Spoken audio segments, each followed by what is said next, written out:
All right, let's get right into it. Today, we're looking at a huge battle that's happening right now for the very soul of India's digital economy. And this isn't a war fought with armies. Nope. It's a war fought with APIs and algorithms. This is the battle of the payment gateways. So, think about it for a second. You're shopping online, you've browsed, you've added stuff to your cart. What is the single most important click in that whole journey? It has to be that Pay Now button, right? That's the moment it all becomes real. And controlling that moment, well, that's what this whole fight is about. The piece of tech that makes that click happen is called a payment gateway.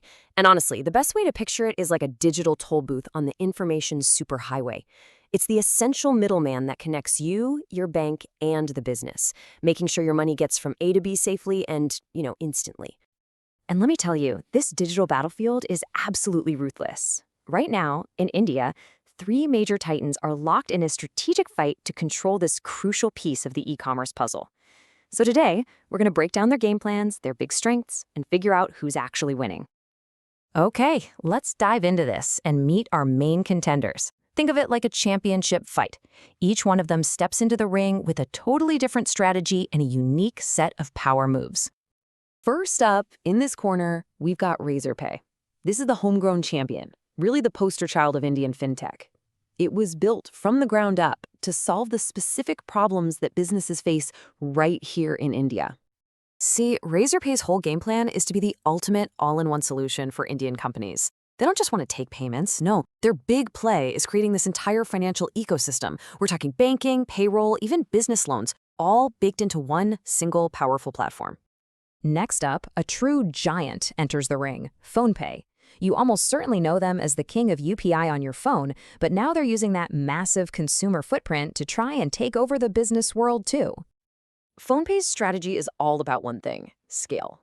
I mean, they have hundreds of millions of people already using their app. So the plan is simple, really. Convert that incredible user base into a commercial advantage. They're making a huge push to become the go-to payment gateway for all the merchants their users are already paying every day. And our final contender is the international heavyweight, Stripe. This is the global gold standard. Around the world, they are known as one of the most powerful and flexible payment platforms out there, especially for tech companies. Now, Stripe's playbook is totally different. It's laser-focused on developers and tech-first businesses. They win by having the absolute best, most elegant APIs and a tool set that's built for companies that need to think globally. They're not trying to be everything to everyone. They are aiming squarely at that premium, tech-savvy slice of the market. So, we've met our players, we get their game plans, now let's put them to the test. How do their arsenals actually stack up when you put them head-to-head in a feature showdown? Okay, so take a look at this. What's so interesting here is that each company's strengths are a perfect reflection of the strategies we just talked about. I mean, look at Stripe. Excellent for developer experience. Of course, that's their whole thing. Then you have Razorpay leading the pack with its all-in-one ecosystem. And PhonePe? It's all about a fast and simple checkout, playing to its massive strength in UPI. It just perfectly shows how each one is built for a very different customer. All right, we've seen the features. Now let's get to another critical front in this war, pricing. For any business, every single fraction of a percent matters. And this is where the fight gets really interesting. So if you look at the standard fees, you can see just how tight the competition is. Razorpay and Stripe, they're basically neck and neck at 2% plus tax. But notice that bar for PhonePe. It's just a tiny bit lower, sitting around 1.9%. This is a classic move. By undercutting the competition, even by a little, PhonePe is using its huge size to try and scoop up all the price-sensitive merchants. It's a volume game, pure and simple. So, after breaking it all down, the features, the strategies, the pricing, who actually gets the gold medal? Well, the truth is, there isn't just one winner. The victory really depends on which part of the battlefield we're talking about. So, our first gold medal for being the undisputed champion for Indian startups and small and medium-sized businesses goes to Razorpay. And here's why that's so important. Razorpay has pretty much become the default choice for any Indian business that wants to grow. The real masterstroke was weaving business banking, payroll, and loans right into the platform. This complete, all-in-one ecosystem is something that nobody else has pulled off nearly as well in the Indian market. Our second gold medal for completely dominating the mass market and merchants who live and breathe UPI, well, that has to go to the behemoth itself, PhonePe. PhonePe's win here is a story of just pure raw scale. For millions of small Kirana stores, offline shops, and online brands that just need a simple, fast, and cheap way to take UPI payments, PhonePe is just unbeatable.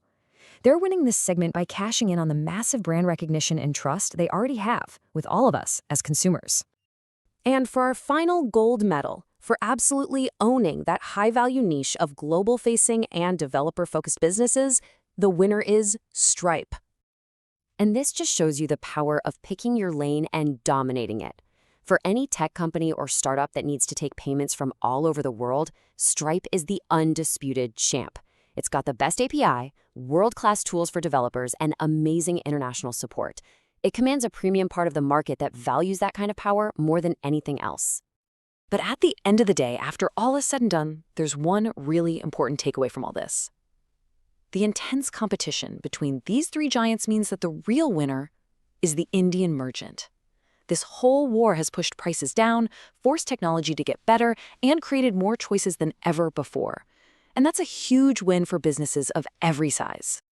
So the battlefield is mapped out. The territories are divided, for now. But this war is far, far from over. The real question is, who's going to make the next big move? What new ground will they try to conquer? The battle for your click definitely continues.